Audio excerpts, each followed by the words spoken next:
এই ধর্মের মধ্যে যত হানাহানি, বৈষ্ণব মতোয়ার সঙ্গে কোনো মতের মিল নাই। শুধু তাই নয়, যত ধর্মীয় সম্প্রদায় আছে হিন্দুদের মধ্যে বৈষ্ণব ধর্মে 5টা সম্প্রদায়, শাক্ত, শৈব, সৌর, গাণপত্য, বৈষ্ণব। এদের কারোর সঙ্গে কারো মিল হয় না, গণ্ডগোল বাঁধিয়েই থাকে। এই জন্য অক্ষয় চক্রবর্তী বলেছে তারক গোসাইকে, গোসাই তোমরা তো গোষ্ঠী শুদ্ধ সবাই কালী ভক্ত, তুমিও আগে কালী ভক্ত ছিলে, তারপরে তুমি বৈষ্ণব হলে, ইদানিং মিশে আসো মতুয়ার দলে, সব স্বাদ তোমার মধ্যে আছে। তাই এই ধর্মের মূল বিষয়টা কি একটু ভালো করে আমারে বুঝাইয়ে বকাও। বড় চমৎকার প্রশ্ন, কিন্তু প্রশ্ন তো ভালো করেছে বাবা। এরপরে বলেছে হরিচাঁদ ও ভগবান, আবার গুরুচাঁদ কি করিয়ে ভগবান হয়? কারণ হরিচাঁদের ছেলে হচ্ছে গুরুচাঁদ ঠাকুর। পূর্ববর্তী অবতার যারা ছিল তাদের কারো কারো সন্তান ছিল, যেমন রামের সন্তান ছিল লব কুশ, তাদের কেউ ভগবান বলে না। কৃষ্ণের সাম্য, প্রদ্যুম্ন ইত্যাকারে অনেকগুলো ছেলে ছিল, তাদের কেউ ভগবান কয় না। কিন্তু এই যে গুরুচাঁদ রেও যে তোমরা ভগবান কও, হরিচাঁদও ভগবান, গুরুচাঁদও ভগবান, মানে ভাবে বোঝা যায় খানিকটা ওনার পছন্দ হয় নাই, এক যোগাইলে ভগবানের মতো আর কি। বিজয় সরকারের সঙ্গে রসিক সরকারের কবি গান, তা দুইজনই দল নিয়ে হাজির হয়েছে। আগে তো আলাদা আলাদা করে দল ভাগ করে দিত, এক জায়গায় থাকতো না। তা বিজয় বাবুর একজন মন্ত্র শিষ্য, সে এসে বিজয় সরকারকে প্রণাম করে বলছে, বাবু রসিক বাবু কোন জায়গায়? বিজয় সরকার কয়, আমারেও বাবু কবি, রসিক রেও বাবু কবি, পাইছিস কি? সবাই এক জোগাইলে বাবু নাকি? তো হরিচাঁদও ভগবান আর গুরুচাঁদও ভগবান, এইটাই বলতে চাইছিল যে সব এক জোগাইলে ভগবান নাকি, ব্যাপারটা কি? যাক, তারপরে যা কয়েকটা গল্প হয়ে গেছে, কয় চাটাম দিবা না, চাটাম দিলে ভাত জটবে না। আরে কোন জায়গায় 7 সমুদ্র 13 নদীর পারে ষাঁড় শুয়েছিল, বাপ বেটায় স্নান করতে যাইয়ে সেই ষাঁড়ের পদে নাকি আঙুল দিয়ে খোসা দেছে, আর ষাঁড় এত তেজি ওই জায়গার থেকে মাথা নাড়া দেছে, সিংহের গুতায় বাড়ি ঘর সব ভাঙে চুরে একাকার হয়ে গেছে। ভালো গল্প, আমি অক্ষরে একটা প্রণাম জানাই। আবার পরে কয়, গোসাই ভালো জিনিস নিয়ে আইসো, কাঁঠালের মতো কিছু দিও না। মানে যেটা যে জায়গা দিয়ে যায় সেরকম মাপ মতো আইডো বাবা। যার কাছে এত ভালো ভালো প্রশ্ন করে জানবার জন্য, তাকে এইভাবে যদি অবহেলা করা হয়, তাচ্ছিল্য করা হয়, তাহলে আলোচনা ভালো হয় নাকি বাবা? নিবেদন যদি সুন্দর না হয় তাহলে তার জবাবটাও ভালো হয় না। মানে বলতে গেলে আমি এক আহাম্মকের পাল্লায় পড়েছি আর কি। আহাম্মক কেমন জানেন? 10 রকমের আহাম্মক আছে। এটা হচ্ছে ন্যাচারালি, বুঝলেন, স্বাভাবিক মতে। আহাম্মক নাম্বার 1, যে ফাঁকা রাখে ট্যাগ, মানে পকেটে পয়সা না নিয়ে যে খালি পকেটে ঘুরে বেড়ায়। আহাম্মক নাম্বার 2, যে ফসল শুদ্ধ বন্ধক রাখে বুঝ। আহাম্মক নাম্বার 3, যেজন ছোট লোকের কাছে হয় ঋণ, মানে ছোট লোকের কাছ থেকে যদি কেউ ধার ঠার করে, ওইটা 3 নম্বর আহাম্মকের মধ্যে পড়ে। আহাম্মক নাম্বার 4, যেজন ঘরের কথা করে বাইর, মানে ঘরের আলোচনা বাইরের লোকের কাছে কইয়ে বেড়ায়। আহাম্মক নাম্বার 5, নিজের গাঁটির টাকায় অন্যের পুকুরে ছাড়ে মাছ। আহাম্মক নাম্বার 6, যে ওঠা বসা করে বউয়ের কথায়। আহাম্মক নাম্বার 7, যে সাথী ছাড়িয়ে খায় ভাত। আহাম্মক নাম্বার 8, যে রক্ষা করে শ্বশুর বাড়ির মাঠ ঘাট। আহাম্মক নাম্বার 9, যে ঘর জামাই রয়। আর আহাম্মক নাম্বার 10, যে বউয়ের কথায় থাকে বশ। এই হচ্ছে ন্যাচারালি 10 রকমের আহাম্মক। আর এরপরে আর একটা আহাম্মক আছে, সেইটা শোনে। রাজসভায় আলোচনা চলছে, সবাই তো লাইন গার্ড ঠিক করিয়ে কথা কয় না। তা একজন একটু বেলাইনে কথা বলছে, মন্ত্রী ধমক দিয়ে বলছে, চুপ কর আহাম্মক কোথাকার। রানী আবার ওই সভায় ছিল, রানী তাই শুনছে। রানী চিন্তা করছে, আহাম্মক বলে তাহলে কিছু তো একটা আছে। আহাম্মক তো জীবনে দেখি নাই। রাজার কাছে বায়না দেশে, রাজা আমাকে আহাম্মক দেখাইতে হবে। রাজাও তো আহাম্মক চেনে না। মন্ত্রীরে বলছে, মন্ত্রী তুমি যে সবার মধ্যে সেদিন কইছিলে আহাম্মক, তোমার রানীমা আহাম্মক দেখতে চাইছে, তোমার 7 দিন টাইম দিলাম। এই 7 দিনের মধ্যে আহাম্মক দেখাবা, আর না হইলে তোমার গর্দান যাবে। মন্ত্রীর মাথায় টনক নড়ে গেছে, এ তো কথার কথা, আহাম্মক হয় নাকি। 5 দিন কাটে গেছে, 6 দিনের দিন বিকেল বেলায় ভাবছে আজকের রাত চলে গেলেই তো আমার মরণ। তা উনি মনের দুঃখে একটু লোকালয় ছাড়িয়ে দূরে একটু জঙ্গলের মধ্যে গেছে। ওই জঙ্গলের মধ্যে দিয়ে ঘুরিয়ে বেড়াচ্ছে। তা জঙ্গলের এপার ওপার সব জায়গায় তো লোক বসতি আছে। একেবারে সন্ধ্যার আগে আগে দেখে একজন মানুষ শুধু একটা গামছা পরা, বেশ লম্বা চওড়া, প্রায় 6 ফুটের উপরে, মাথায় একটা দুধের ঘটি ধরা এক হাতে, আর এক হাতে ক্যাদ বগলে একটা ছাতি ধরা রয়েছে। তা ওইভাবে যাচ্ছে। মন্ত্রী চিন্তা করছে, এই লোকটার এইরকম বেশ, দেখি কি করে। তা উনি একটু গাছের আড়াল থেকে লক্ষ্য করছে, এর মধ্যে ওই যে ঘটি মাথায় করিয়া ছাতি বগল দাবা করে আইছে, ভদ্রলোকের পায়খানা চাপছে। তা পায়খানা করার সিঁড়ি কি, ঘটিও নামাই নাই, ছাতাও ছাড়ে নাই, কোন রকমে গামছা একটু কাঁচাইয়ে জঙ্গলের মধ্যেই তো ওই জায়গায় কাজ সারছে। এখন ওই ঘটি আর ছাতা যদি না নামায় জল খরচ করবো কেমনে। ওই সামনে যাইয়ে মাটিতে এক সেঁচর মারছে, তারপরে এক গাছের সাথে 2 ঘষা দিয়ে ওইভাবে আটা শুরু করছে। মন্ত্রী চিন্তা করছে, শালা এইটাই খাটি আহাম্মক, তাইলে এইটারে নিয়ে যাইয়ে দেখাইছে। তা ধরে নিয়ে গেছে।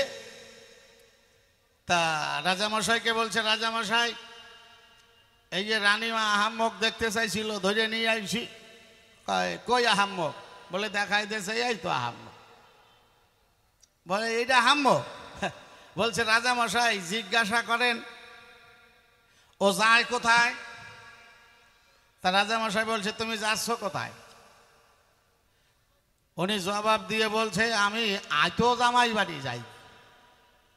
রাজামশাই কয়, আইতো জামাই মানে? তা তো চিনলাম না। কয়, রাজামশাই চিনলেন না? তা আমি আপনারে বুঝাই। তা আপনি তো বিয়ে করছেন? কয়, হ্যাঁ আমি বিয়ে করছি।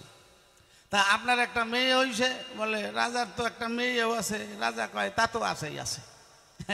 কয়, এইবার মনে করেন আপনি মরিয়ে গেলেন। মন্ত্রীর দিকে তাকাইয়ে রাজা ইশারা দিয়ে কয়, কয়টাই কি? কয় না রাজামশাই, আহাম্মক যদি ভালো করে চিনতে হয় তাহলে স্বীকার করা লাগবো, এ বিরোধিতা করলে আহাম্মক ঠিক মতো দেখা যাইব না। বলছে, হ্যাঁ আমি মরিয়ে গেলাম।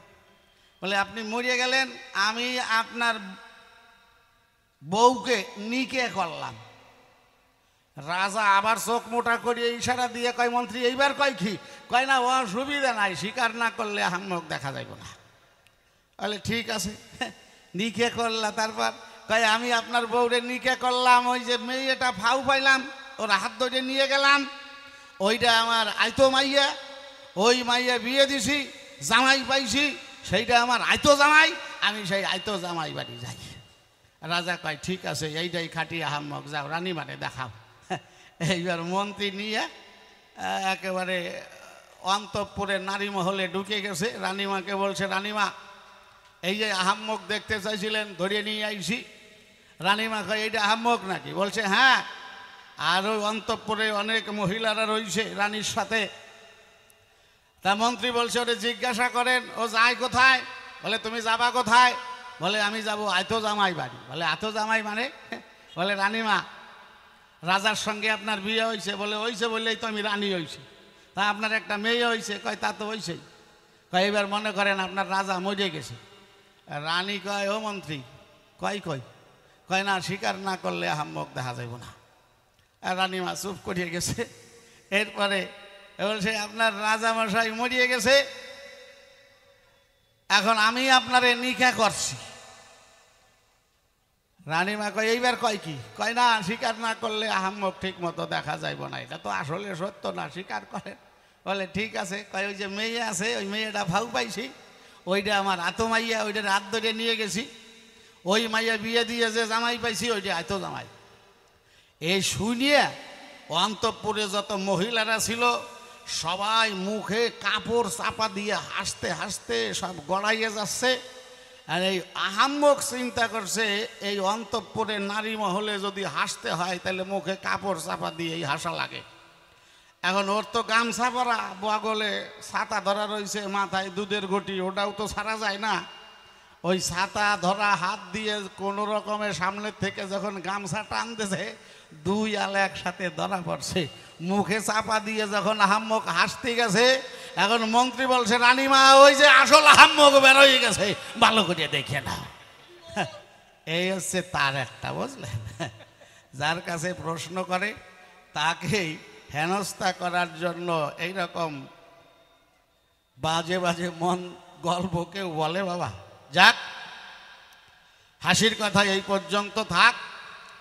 এবার একটা গান গাইব, তারপরে আলোচনায় যাব। তবে গানের আগে আমি একটা মাঙ্গলিক ধ্বনি দেব, আপনারা সবাই তার সঙ্গে সহযোগিতা করবেন উলুধ্বনি হরিধ্বনি দিয়ে। তারপরে গান গাইয়ে আমি আলোচনার মধ্যে প্রবেশ করব। সবার কাছে প্রার্থনা, যদি কথার মধ্যে দিয়ে আলোচনার মধ্যে দিয়ে কোনো ভুল ত্রুটি হয় আপনারা সন্তান স্নেহে ক্ষমা করবেন। সকলের চরণে এই প্রাথমিক আত্মনিবেদন। হ্যাঁ, জয় জয় শান্তি হরি গুরু চাঁদ সত্য ভাবা প্রীতি প্রেমানন্দ হরি হরি বল, হরি বল, যার যার পিতা মাতা প্রীতি প্রেমানন্দ হরি হরি বল, হরি বল, হরি বল, সাধু গুরু বৈষ্ণব গোসাই পাগল ভক্ত প্রীতি প্রেমানন্দ হরি হরি বল, হরি বল, হরি বল, হরি বল, হরি হরি বল। আজ মতুয়া তত্ত্ব সম্পর্কে অক্ষয় চক্রবর্তী জানতে চেয়েছে, আমি গানের মধ্যে দিয়ে পরিচয় দিচ্ছি।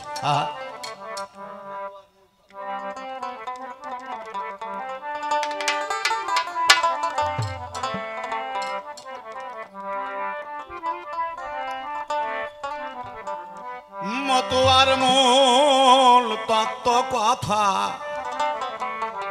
শোনো ভাই, ভাই রে,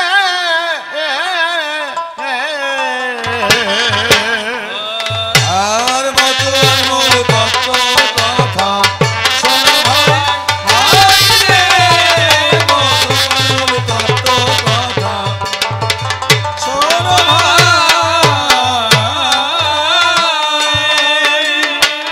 মুক্ত পথের পথিক তারা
ভক্তের নিষ্ঠা খায় চাটিয়া, গোপালের কথা শুনিয়া বাঘে তারে খায় না।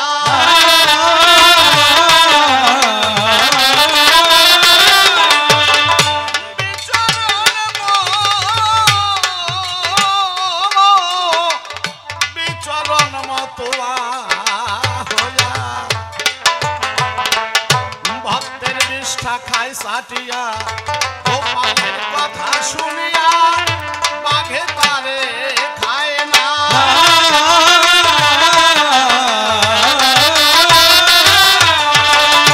হীরামন মতুয়া ছিল ও সে দুর্গা মায়ের দুগ্ধ খেল।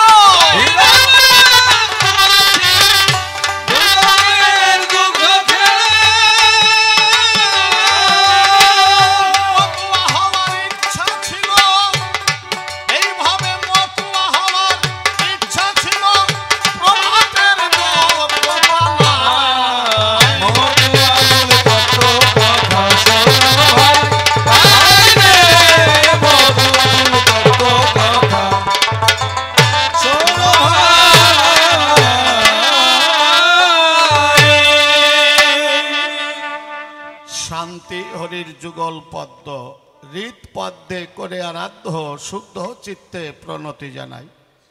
সাধু গুরু বৈষ্ণব হেরি আর যত পুরুষ নারী আমার প্রণাম গ্রহণ করিবেন সবাই। দেখেছি শাস্ত্র অধ্যয়ন করে মানুষে যাকে করুণা করে তাকেই করুণা করেন বিশ্বের মালিক সাই।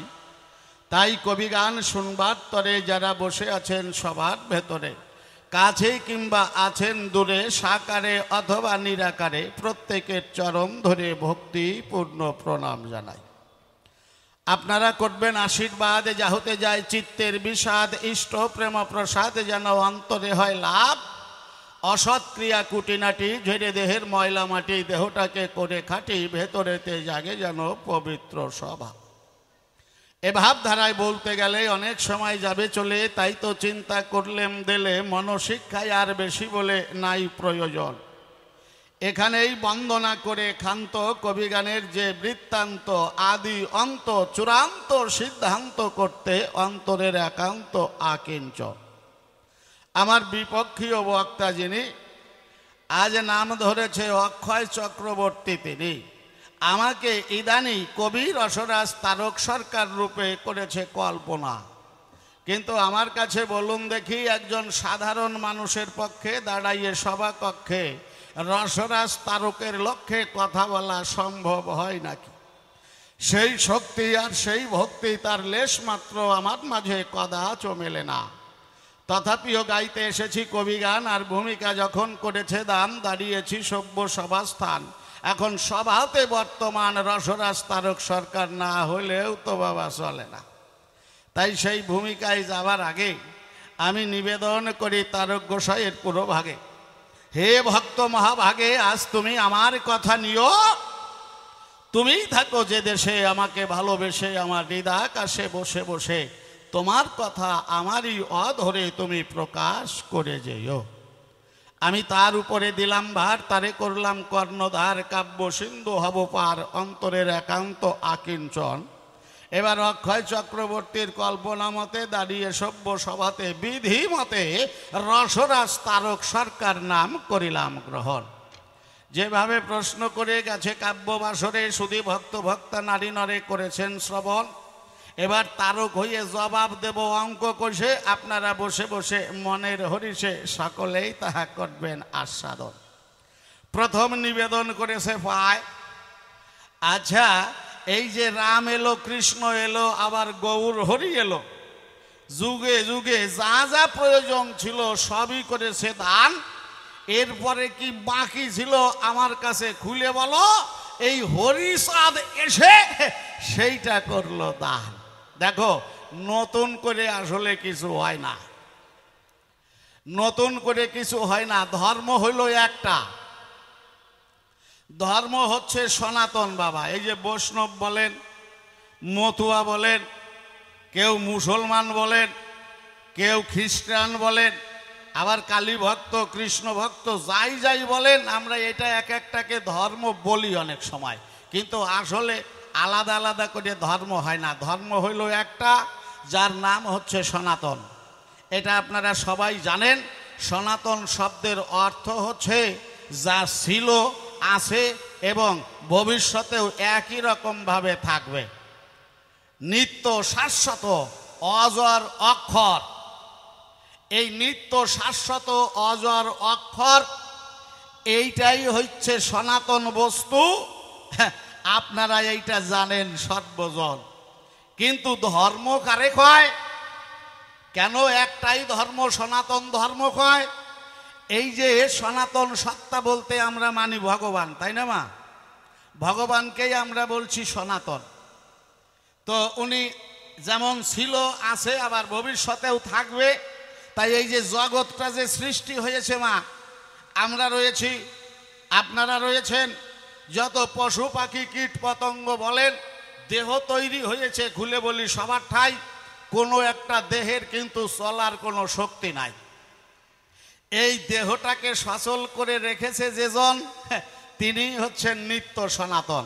উনি চৈতন্য সত্তায় সবার দেহের মধ্যেই মালিক হয়ে সকলকে পরিচালনা করছেন সর্বদাই। তবে আপনারা জানেন, সুধীজনা অন্তরিক্ষে থেকে সবাইকে পরিচালনা করলেও সবাই কিন্তু তাকে দেখতে জানে না।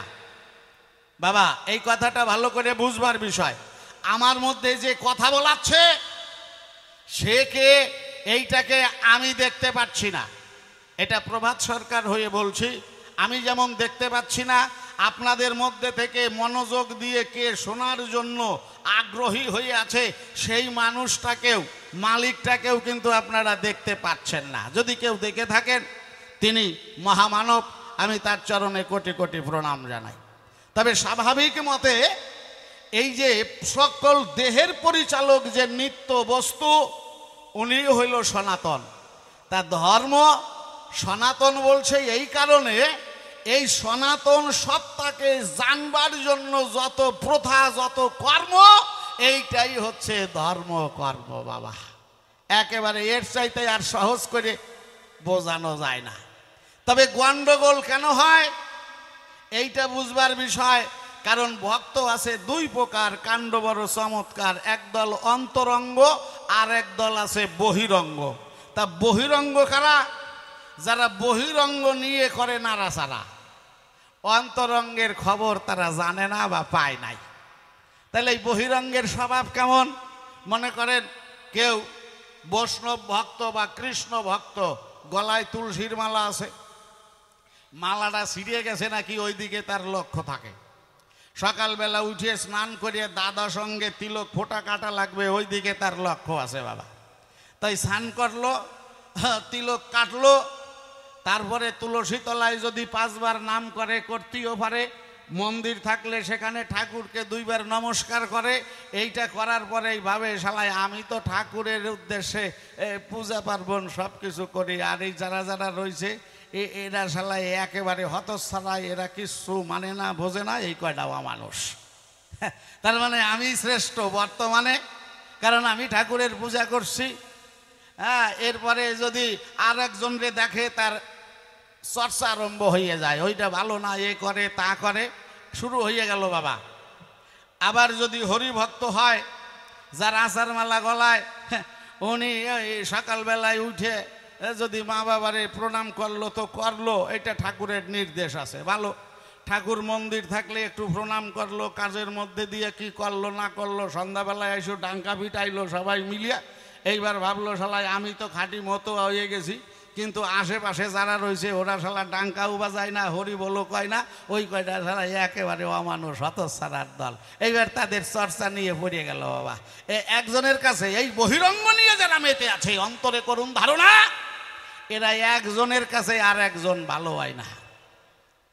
এই বহিরঙ্গ স্বভাবে মাইতে থাকলে বাবা, বিয়ে করা বউও বেশি দিন ভালো লাগে না। দেখবেন এই জন্য এই জায়গায় জায়গায় গন্ডগোল বাঁধিয়ে যায়। তাই এইগুলো সব বাস্তব ব্যাপার কিনা, এইগুলো নিয়ে আলোচনা করব না। তাই বহিরঙ্গ স্বভাবে যারা চলে, ওরা অন্তরের খবর জানে না বলে ওই কয়েকজনই মুজে থাকে গন্ডগোলে বাবা। আর এক দল আছে অন্তরঙ্গ, যদি টানি সেই প্রসঙ্গ, তারা অন্তরের খবর জানেন বিলক্ষণ। যদি অন্তরের মানুষটাকে কেউ জানতে পারে, সেই মানুষ ভিতরে বাহিরে একই বস্তুকে যেমন দর্শন করে, আর তার মালিক যে আর একজনেরও মালিক হয়ে তার ভেতরে বিরাজ করে, এইটা তাহার জানা হয়ে যায়, অন্তরে করুন ধারণা। সেই অন্তরঙ্গ মানুষ হইলে তাদের সঙ্গে কোনো গন্ডগোল হয় না, হয় না, হয় না। কে বাবা বুঝাইতে পারলাম?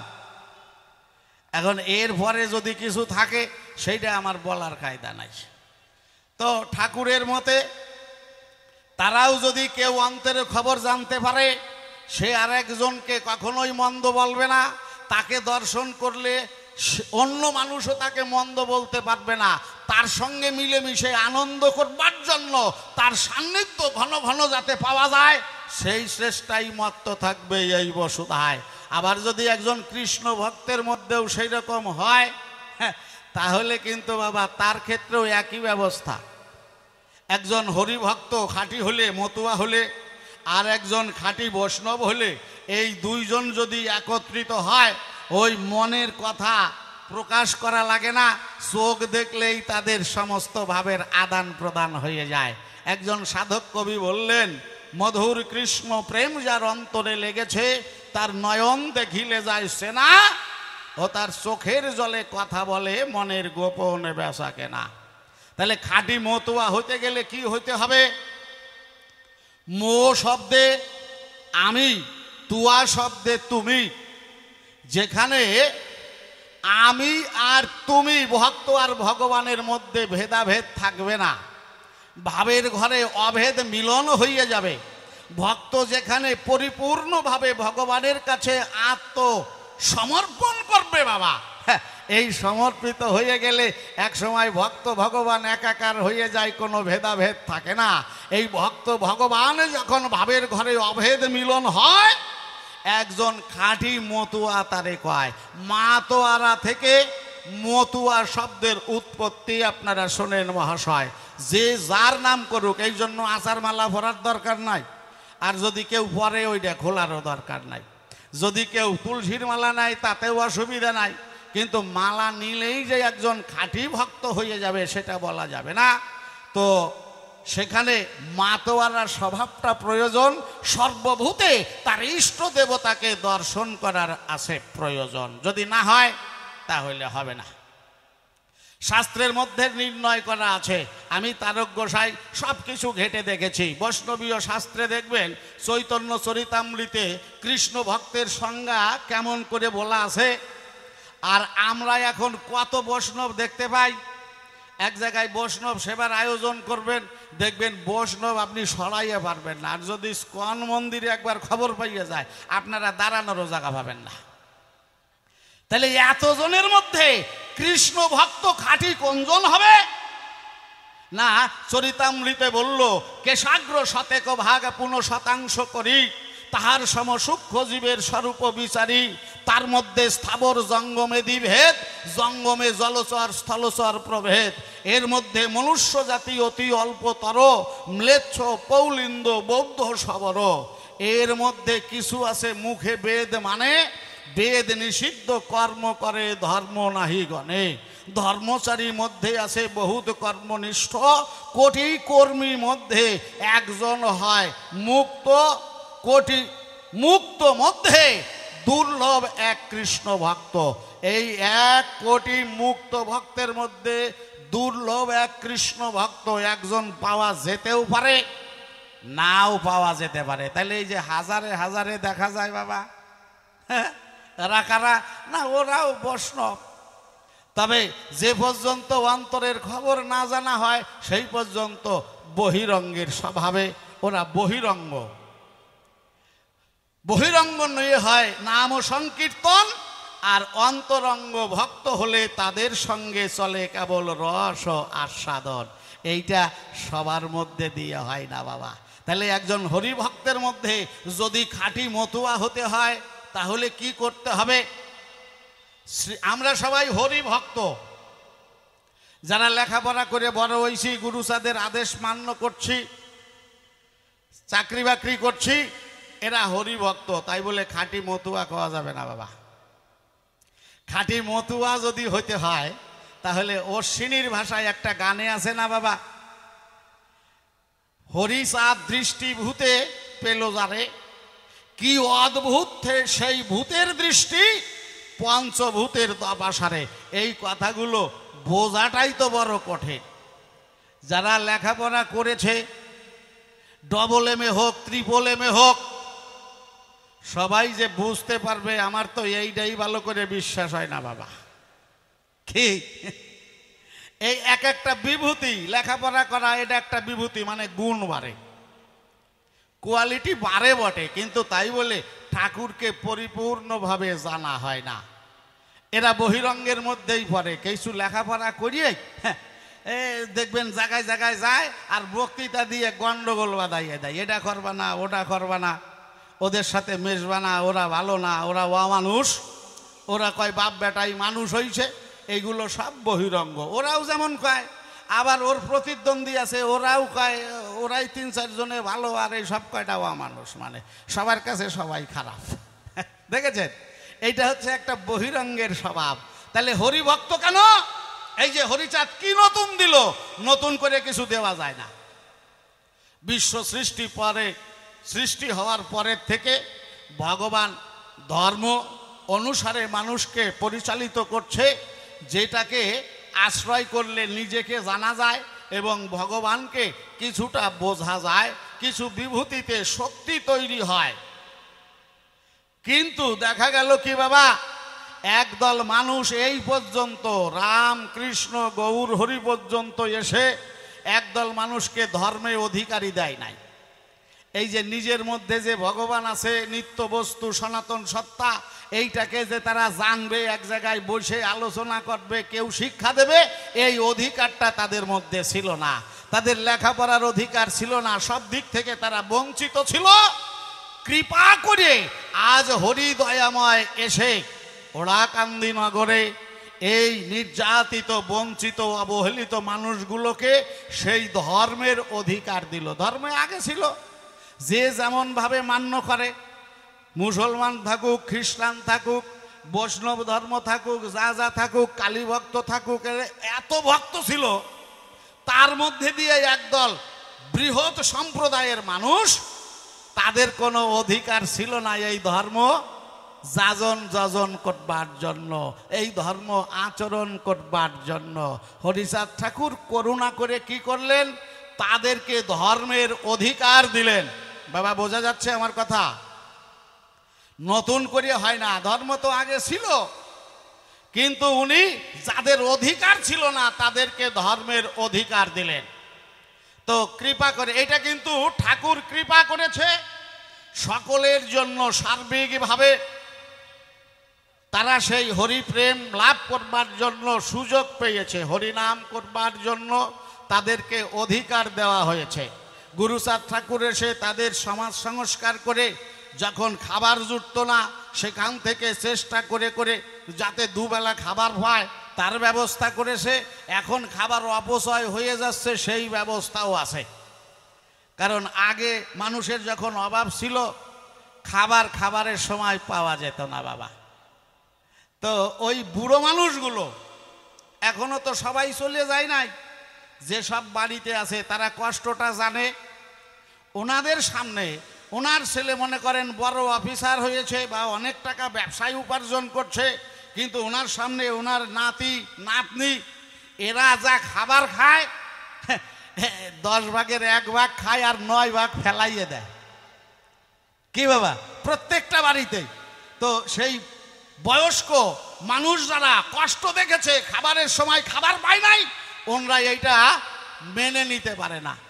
এই জন্য যদি ওই নাতি নাতনিকে কিছু কয়, ওই বৌমার সাথে গন্ডগোল বাঁধিয়ে যায়। আবার ছেলে অনেক সময় ভাবে আমার টাকা নষ্ট করে ওরা, তাতে তোমার কি? দেখেছেন, এই পরিস্থিতিটা এই রকম হয়ে যায়। আমার কথায় কেউ দোষ নেবেন না। তাহলে এই গুরুচাঁদের কৃপা, হরিচাঁদের কৃপা সকলের জন্য বর্ষিত হয়েছে, কিন্তু সবার মন কি গুরু সাদের প্রতি সেই রকম আছে? আমরা যারা লেখাপড়া করে এখন বড় চাকরি পাচ্ছি, সবাই কি বাবা গুরু সাদকে মান্য করতেছি? অনেকে আছে ডঙ্কা বাজাইলে ভরে এই কয়টার কোনো সভ্যতার বোধ নাই।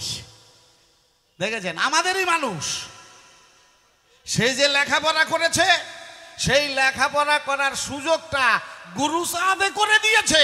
সেই আলোতে আলোকিত হয়ে অনেক টাকা বেতন পাচ্ছে, কিন্তু গুরু সাদের উদ্দেশ্যে শ্রদ্ধাঞ্জলি দিতে কেউ যদি একটু ডাঙ্কা বাজায়, তার ভিতরে অ্যালার্জি সৃষ্টি হয়ে যাচ্ছে।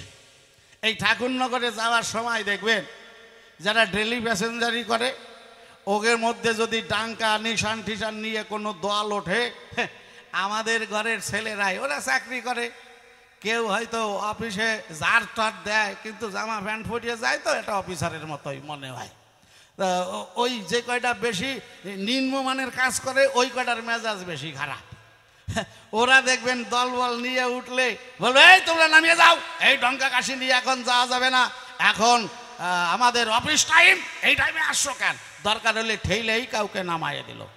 জিজ্ঞাসা করবেন ওর গোত্র কি? ও বলবে কাশ্যপ গোত্র। তোর জাতি কি?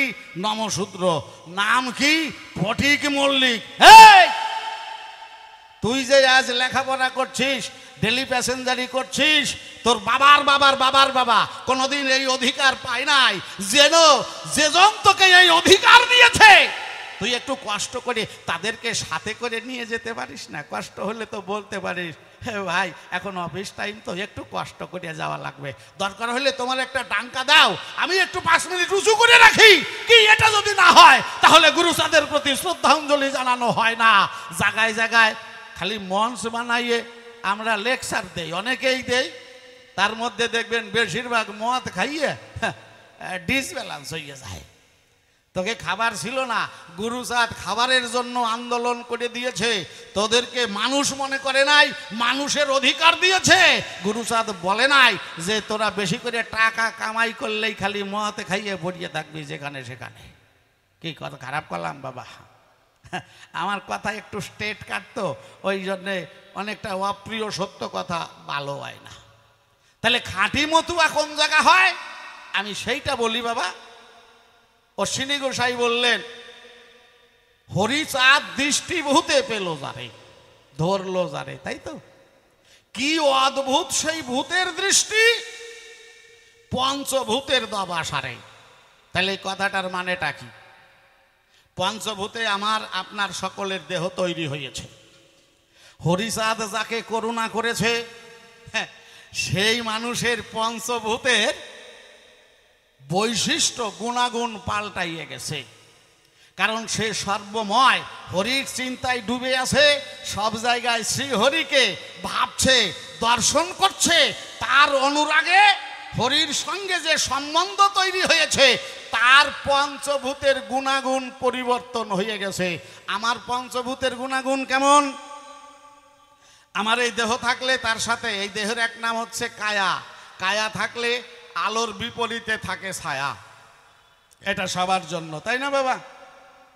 কিন্তু যাকে হরিচাঁদ করুণা করেছে দৃষ্টি দিয়ে, সেই দৃষ্টির মধ্যে যে সব সময় অবগাহন করছে, সেই মানুষের এই পঞ্চভূতের এই গঠন, এই বৈশিষ্ট্যটা পাল্টে গেছে। তাহলে কেমন বৈশিষ্ট্য? এই দেহের গুণাগুণ কেমন আর ওই দেহের গুণাগুণ কেমন? ওই আমার মায়েরা চলে যাচ্ছে, এখন আর নাগালে পাবা না, চলে যাও তোমরা, আর অনেক সময় আইছো তো। এই দেহের গুণাগুণ যদি বলতে হয় বাবা, এই যে আমি আছি, আমি প্রভাত হয়ে যদি বলি দেখছি কত দূর, আপনারা যে কয়জন বসে আছে সামনের দিকে যদি হয় তো দেখতে পাচ্ছি, যদি পেছনে কেউ দাঁড়ায় আমার দেখার কিন্তু কায়দা নাই। আমি এখানে গান গাচ্ছি, এখন যদি আমাকে অন্য জায়গার থেকে 1 লাখ টাকার অফার দিয়ে বলে আপনি এক্ষুনি আসেন আমাদের একটু গান শোনাইয়ে যান, আমার কিন্তু যাওয়ার কায়দা নাই, আমি তাদের মনস্তুষ্টি করতে পারবো না ভাই। বোঝা গেল? দূরের থেকে যদি বিপদে পড়ে কেউ আমাকে স্মরণ করে, আমার একজন ভালোবাসার মানুষ, আমি শুনতেও পারবো না, তাকে রক্ষা করতে সেখানে যেতেও পারবো না। তাহলে আমাদের এই দেহটা এই রকম। কিন্তু হরিচাঁদ যাকে করুণা করেছে, এই দৃষ্টিভূতে যিনি অবগাহন করছেন সর্বময়, তার এই দেহটা অপ্রাকৃত দেহ হয়ে গেছে।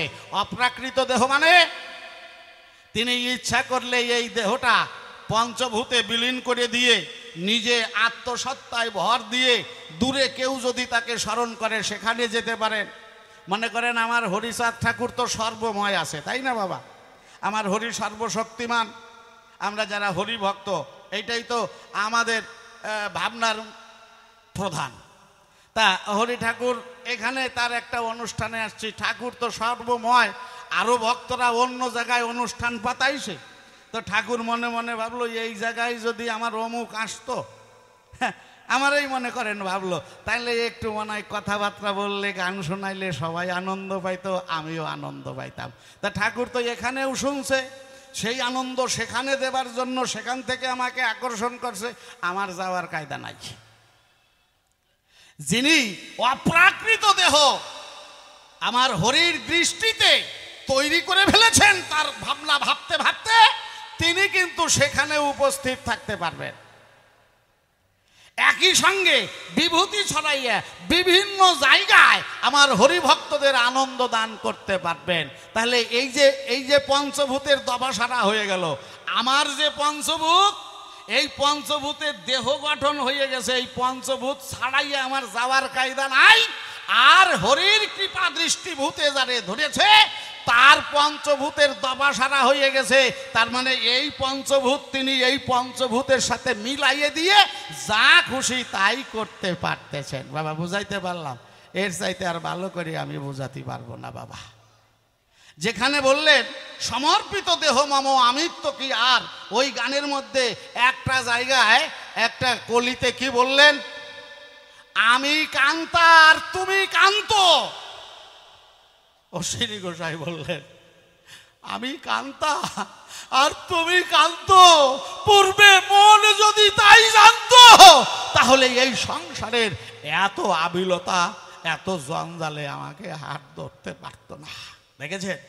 কারণ আমরা এইটা আগে বুঝি নাই যে আমি শ্রী হরির স্ত্রী। কান্তা মানে স্ত্রী, কান্ত মানে স্বামী, আর আমার স্বামী হচ্ছে সেই পরম আনন্দময় স্বয়ং হরিদয়াময়।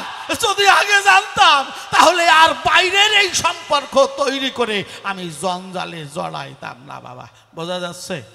তাহলে খাঁটি মতুয়া হলে সেই জায়গা, তাহলে একসাথে এক জায়গায় দেহ থাকবে আর এক জায়গায় গিয়ে উপস্থিত হবে। এইটা অনেকটা চাটাম মনে হচ্ছে, হইতেও পারে বাবা, অনেকেই বিশ্বাস করে না। এই গুরুসাদের শিক্ষায় যারা শিক্ষিত তাদের অনেকেই এটা বিশ্বাস করে না। কিন্তু আপনারা হীরামনের কথা শুনেছেন? হীরামন ঠাকুরালি করত আর এই সভা করে বেড়াতো, মতুয়া দলের সঙ্গে মিশে মিশে মহোৎসব করত।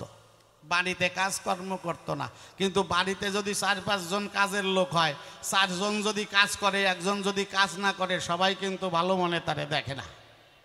কি বাবা, ঠিক কিনা? তো হীরামনের উপরে হীরামনের কাকা চৈতন্যবালার খুব রাগ। চৈতন্যবালায় একদিন হীরামনকে বলছে, হীরামন ঠাকুরালি করে খাইলে তো কোনো সমস্যা নাই, বাড়িতে কাজকর্ম করা লাগে না, ভালোই লাগে, চল আজকে লাঙল বাবাবি, দেখবি তোর কেমন লাগে। হীরামনের কাঁধে লাঙল দেশে, নিজে লাঙল নিয়ে মাঠে গিয়ে লাঙল জুড়ে দিছে। আগে চৈতন্যবালা, পেছনে হীরামন, 4-5 পাক ঠিক মতো দেশে।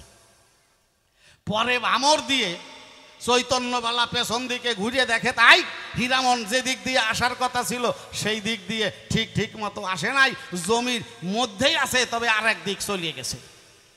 চৈতন্যবালার রাগ হলো, লাঠি নিয়ে ঊর্ধ্বশ্বাসে ছুটে এলো, হীরামনকে এই বাম হাতের কাঁধ জড়াইয়ে সপাং সপাং করে 3-4টে বাড়ি মারল। হীরামন চোখের জলে কাকার দিকে ঘুরে তাকালো। দেখবেন কাকা তো তা ভাইপো যদি হয় ওটা পুত্র সম। অনেক সময় আমরা শাসন করি, কিন্তু সবচাইতে দুর্বলতা কোন জায়গায় জানেন? এই আপত্ত স্নেহে চোখের জলের কাছে। যখনই হীরামনকে আঘাত করেছে ক্রোধ ভরে, কিন্তু হীরামনের 2 চোখে যখন জল ঝরছে, এই অবস্থায় জল ভরা চোখে দেখে চৈতন্যবালা দুর্বল হয়ে গেছে। তবুও বলছে, এখন কেমন লাগছে? লাঠি দিয়ে মেরেছি, কষ্ট হচ্ছে, ব্যথা পাইছিস, এই জন্য চোখে জল ঝরছে, কান্না করছিস? হীরামন বলছে, না কাকা, আমার কোনো কষ্ট হয় নাই, আমি ব্যথা পাই নাই। এক মিথ্যা কথা বলিস, ব্যথা পাইস নাই তো কাঁদিস কেন, চোখে জল কেন? এখন বলছে, কাকা আমি তো এখানে ছিলাম না। চৈতন্যবালা কয়, ফের মিথ্যে কথা, আমার সামনে দাঁড়ায় দাঁড়ায় করছিস, তুই এইখানে ছিলি না তো ছিলিস কোথায়? চৈতন্যবালা বলছে, কাকা ওরা কান্দিতে গুরুচাঁদের দরবারে ভক্ত সেবা হচ্ছে, আমি সেখানে ছিলাম। সব ভক্তরা প্রসাদ পেতে বসে গেছে। গুরুচাঁদ ঠাকুর আমার হাতে ছোট্ট একটা দধি ভাণ্ড দিয়ে বলছে, হীরামন কথা লবি, যত ভক্তরা প্রসাদ পাচ্ছে প্রত্যেকের থালায় তুই নিজের হাতে এই ভাণ্ড হতে দধি বেটে বেটে দিবি। কাকা বিশ্বাস করো, আমি সেখানে ভক্তদের থালায় দধি বিতরণ করতেছিলাম, তুমি আমাকে আঘাত করলে, আমার সেই দধির ভাণ্ড পড়ে ভেঙে গেল, আমি গুরুচাঁদের কথা রক্ষা করতে পারলাম না, এই জন্য কান্না করছি, তোমার লাঠির আঘাতে ব্যথা পেয়ে কান্না করছি না। চৈতন্যবালা বলছে, কোথায় তোর দধির ভাণ্ড পড়ে গেছে, মিথ্যা কথা বলার জায়গা পাস না। চৈতন্যবালার কাছে গিয়ে হীরামন হাতে হাত রেখে বলল, কাকা চেয়ে দেখো, আমার লাঙলের ভাঙলের মধ্যে ছোট্ট দধির ভাণ্ড পড়ে ভেঙে গেছে, আর সেই ছোট্ট দধির ভাণ্ড থেকে ভামরের মধ্যে দিয়ে কেমন দধির নদী প্রবাহিত হয়ে চলেছে। হীরামনের কথায় চৈতন্যবালা চেয়ে দেখে, তাই সত্যি সত্যি ছোট্ট দধির ভাণ্ড ভেঙে গেছে, আর দধির নদী প্রবাহিত হয়ে যাচ্ছে। এইবার চৈতন্যবালা ভাবলো, দেখি একটু খাই, এর স্বাদটা কেমন, একটু যদি পাই। বসে শুনুন জ্ঞানী দল, চৈতন্যবালা যখন সেই দধি হাতে নিয়ে রসনায় অর্থাৎ জিহ্বায় দিল, বুঝতে পারলো তাই এই যে স্বর্গীয় সুধা, সে জীবনে কোনো দিন এমন সুধায় আস্বাদন করে না। মনের পরিবর্তন হয়ে গেল।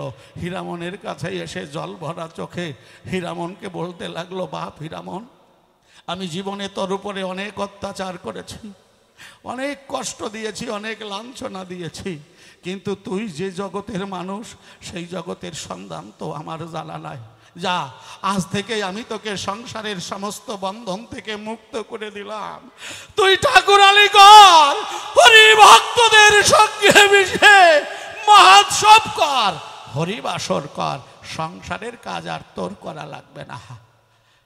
হীরামনকে বলছে, হীরামন রে কথা লবি, চিরদিনের জন্য কেউ জগতে আসে না, আমিও আসি নাই, আমার ভবলীলা যেদিন সাঙ্গ হবে, আমি তো ঠাকুরকে ডাকতে জানি না, আমি যদি তোকে স্মরণ করতে পারি, কথা লবি, তোর ঠাকুরকে বলে তোর পাশে তোর এই হতভাগ্য কাকার জন্য একটু জায়গা করে দিবি। তাহলে এগুলো বাবা যুক্তি তর্ক দিয়ে বোঝা যায় না, কর্মের মধ্যে দিয়ে উপলব্ধি করতে হয়। যুক্তি তর্ক এগুলো দিয়ে এগুলো বোঝা যায় না বাবা। আমাদের মধ্যে যারা গোসাই সাজে, এখন তো সেই প্রখর শক্তি সম্পন্ন গোসাইদের দেখা যায় না বাবা। যেমন অশ্বিনী গোসাই মৃত্যুর পরেও 6 বারই মহোৎসব করছে, কিন্তু উনি কি খালি 6 বারই মহোৎসব করছে, আরো কত 6,000 6 লাখ বাড়িতে করছে, সে খবর কিন্তু আমাদের কাছে আসে নাই। যারা একটা করার শক্তি আছে, তার 1000টা করারও শক্তি আছে। তা খালি কি মৃত্যুর পরে করছে না, জীবদ্দশায়ও অনেক ভক্তের অনুষ্ঠানে একই সঙ্গে উপস্থিত থেকে অনেক ভক্তের মনোরঞ্জন তিনি করেছেন। তিনি এখনো আছেন, যেখানেই তার গুণগান কীর্তন হয়, অশ্বিনী গোসাই আমার শ্রীহরিকে সঙ্গে করে সেই ভক্ত বাসরে গিয়ে উপস্থিত হয়ে হরি কথা কৃষ্ণ কথা শুনে আনন্দ পায় বাবা। তারক গোসাই সেই জগতে ছিল, কিন্তু এখনো কিছু কিছু ভক্ত আছে যারা মুখের কথা বললে তাদের মুখের কথাটা সত্য হয় বাবা। আছে না এমন? বাক সিদ্ধ অনেক মায়েদের সন্তান হয় না, কোনো গোসাই যদি তার কাছে গিয়ে কেউ কান্নাকাটি করে, ঠাকুরকে সাক্ষী করে যদি বলে, বাবা কথা নিও, আমার এই মাকে একটু কোল জোরে একটা সন্তান দিয়ে তুমি তার মনস্কামনা পূর্ণ করে দিও, দেখবেন সেই ভক্তের চোখের জলের নিবেদন এই নৈবেদ্য ভগবান করে গ্রহণ। আর ওই মা যার সন্তান হয় না সেই মাও লাভ করে স্নেহের নন্দিনী নন্দন। এমন অনেক আছে না বাবা? তো এইগুলোর জন্য বিশেষ বিশেষ কর্ম আছে। যদি সেই কর্ম কেউ করে তাহলে তার দ্বারায় উপলব্ধি হবে। অন্তরে করুন ধারণা, লেখাপড়া করে সেই কর্মের মধ্যে যদি কেউ ডুব না দেয় তাহলে যুক্তিতর্ক দিয়ে এগুলো নাগালের মধ্যে পাওয়া যাবে না।